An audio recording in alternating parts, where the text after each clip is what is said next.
जय भीम के नाजायज औलादो, बहन के लौड़े मादर चोदो, चूड़े चमारो।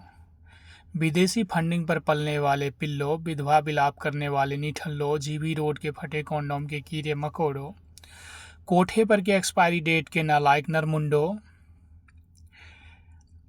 नीलांड अंबेडकर की खूनी बावासीर चूसने वाले खटमलो,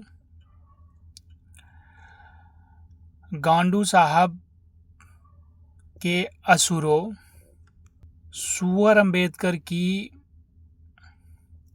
नालायक निठल्लो, खुजली वाली पागल कुतिया की बिलबिलाती हुई परेशान प्रेत आत्माओं, अपने ही माँ बहन बहू बेटी की दलाली खाने वाले दल्लो, बहन के लोड़ो मादर चोदो। तुम्हारे संविधान की वजह से घर में रानी बनकर जीने वाली औरतें आज रोड पर की रंडियां बन चुकी है।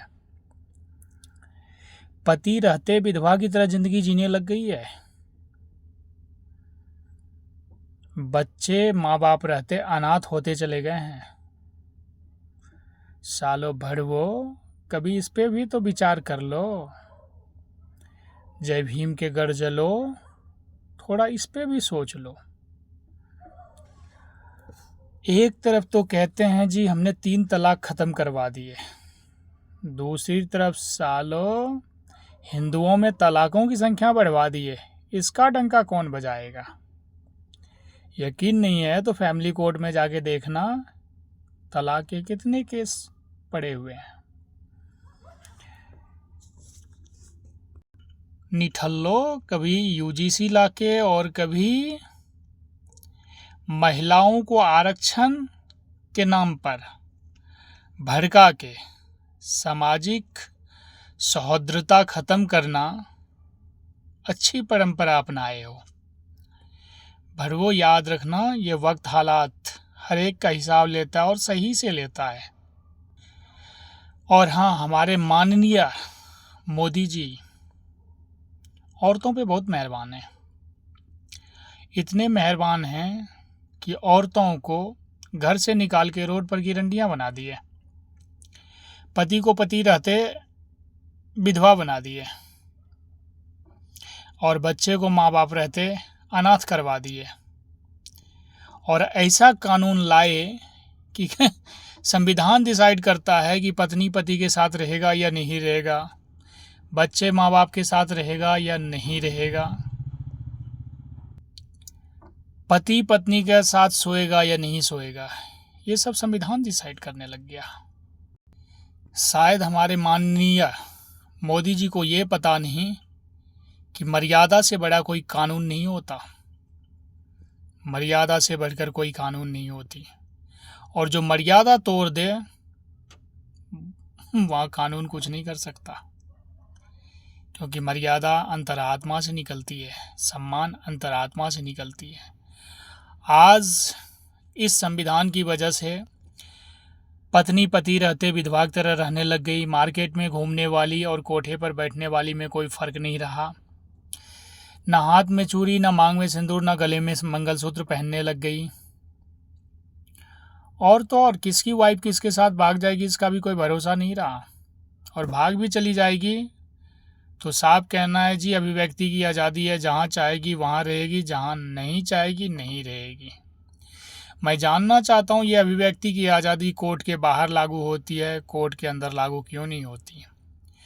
काश अगर ये कोर्ट के अंदर लागू होती तो आज हमें वीडियो बना के इस तरह की बातें रखनी नहीं पड़ती, क्योंकि मैं सीधा कोर्ट के अंदर अभिव्यक्ति की आज़ादी के तहत सारी बातें अपनी रखते और मैं कोर्ट से पूछता कि मान्यवर ये नौबत क्यों आई।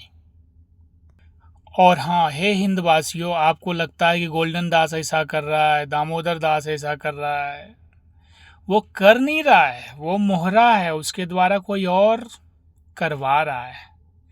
इसलिए उस पर मत जाइए, कौन कर रहा है कौन करवा रहा है उस पर जाइए। और मैं आपको बता दूं, इनमें से कोई भी मेरे दायरे से ऊपर नहीं है। क्लास तो मैं सबका लूँगा और सही तरीके से लूँगा, बस मैं थोड़ा वक्त और हालात का इंतज़ार कर रहा हूँ, क्योंकि कसम कलम और कदम सोच समझ के उठाया जाता। बाकी आप लोगों को हमने ब्रह्मास्त्र दे रखा है, अब आपको डरने की ज़रूरत नहीं है। ये कानून लाएंगे और आप सही से इस्तेमाल कीजिएगा तो इनके कानून का आपके ऊपर कोई प्रभाव ही नहीं पड़ेगा। इसलिए मैंने आपसे कहा था कि मेरी वीडियो को आप अपना अस्त्र बना के प्रशासन का साथ लेके आगे बढ़िए। कोई धारा नहीं लगना आपके ऊपर। और ये नीले कबूतर ये जो भी बोलते हैं, अगर सामने उछले तो खूब कूटिए, और उसके बाद अगर प्रशासन बुलाए तो प्रशासन को लेटर और मेरा वीडियो दिखा के पूछिए, बाकी कूटिए खूब दबा के सालों को। अब आपको SC/ST एक्ट छोड़िए, संविधान की किसी भी धाराओं से डरने की आवश्यकता ना है, क्योंकि जो भी बातें मैंने आपसे शेयर किया वो किसी भी वकील साहब से और किसी भी जज साहब के लेवल से ऊपर की बात है। इसलिए फिक्र मत कीजिए, जहाँ ठोकिएगा वो ठुकर ही जाएगा, उसका हिलना ना डोलना किसी की बस की ना है। और हाँ, पवित्र आत्माओं की अनंत गहराइयों से तहे दिल से निवेदन, अभिनंदन और प्रार्थना है कि मेरी बातों को हर एक आम आदमी तक पहुंचानी है। बाकी धन्यवाद।